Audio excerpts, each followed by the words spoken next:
आजकल कुछ कमेंटेटर्स कह रहे हैं कि दरअसल पृथ्वीराज जी की जो पूरी रणनीति है वो ये है कि एक तरफ तो आपने जो शुरू में कहा एनडीए बनाम यूपीए का एक टेस्ट केस हो सकता है, उसी प्रकार मुंबई को फोकस में रख करके आप प्रो पुअर पॉलिटिक्स करने की कोशिश कर रहे हैं, जिसमें गरीबों को घर देने की बात, करीबन 40 या 50 लाख घर देने की बात है।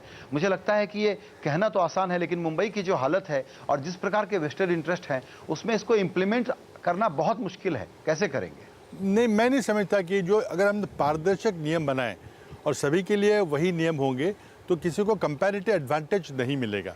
जो पुरानी व्यवस्था थी उसमें कुछ लोगों को, जिनकी जान पहचान थी, जो सिस्टम्स को मैनेज कर सकते थे, उन्हें बहुत डिस्प्रपोर्शनेट फ़ायदा लाभ मिलता था और कंपटीशन रिस्ट्रिक्ट हो जाता था। अगर हम सबके लिए समान कानून रखें, अगर हम बिल्डिंग क्लियरेंस की प्रक्रिया को स्पीड अप करें, तो मैं समझता हूँ कि बहुत बिल्डर कम्युनिटी ने इन डेवलपमेंट कंट्रोल रूल्स का बहुत बड़ी पैमाने में स्वागत किया है, जैसे आप जानते हैं, और घरों की कीमतें भी कम आई है।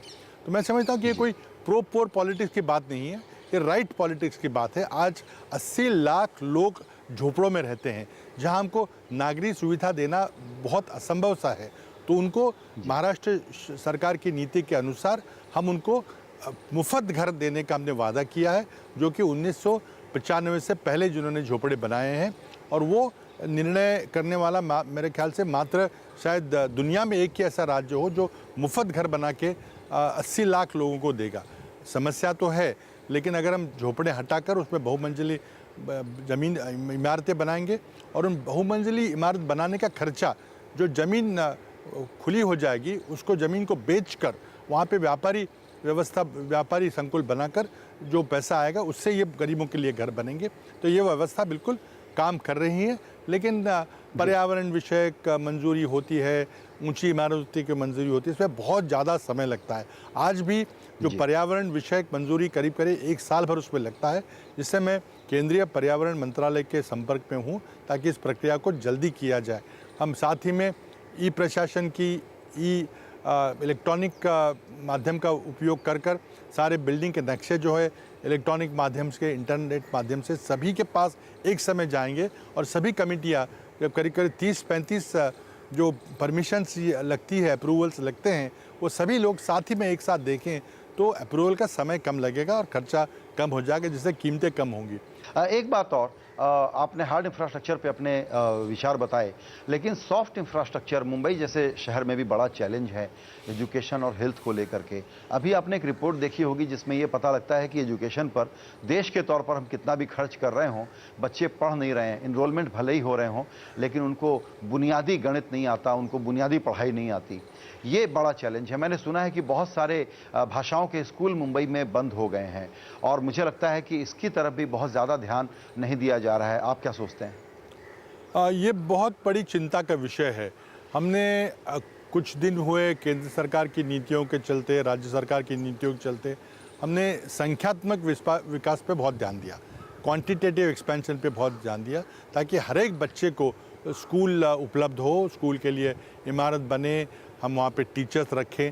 लेकिन जो गुणात्मक का जो विकास की बात है, जो दर्जा सुधारने की बात है, क्वालिटी इम्प्रूवमेंट की बात है, उसकी तरफ शायद हमने इतना ध्यान नहीं दिया, जिसे अब ध्यान देने का समय आ गया है।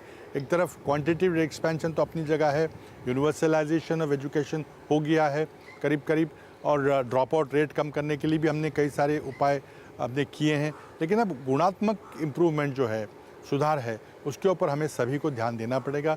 उसमें चाहे टीचर्स एजुकेशन हो, टीचर्स के क्वालिफ़िकेशन अच्छे हों, और टीचर स्टूडेंट रेशियो को कम किया जाए। इसके लिए महाराष्ट्र हमने कई सारे, राज्य सरकार ने कई सारे कदम उठाए हैं। लेकिन ये मैं मानता हूँ कि एक बहुत बड़ा देश के सामने चैलेंज है कि हमारे प्राथमिक शिक्षा का स्तर, माध्यमिक शिक्षा का स्तर और उच्च शिक्षा का स्तर हम सभी ओर से बढ़ाएं। तो एक बहुत बड़ा चैलेंज राज्य सरकार के सामने और स्थानिक इकाइयों के सामने है। ये सब आप कर सकें पृथ्वीराज जी, इसके लिए बहुत ज़रूरी है कि आप महाराष्ट्र में मुख्यमंत्री के तौर पर रहें।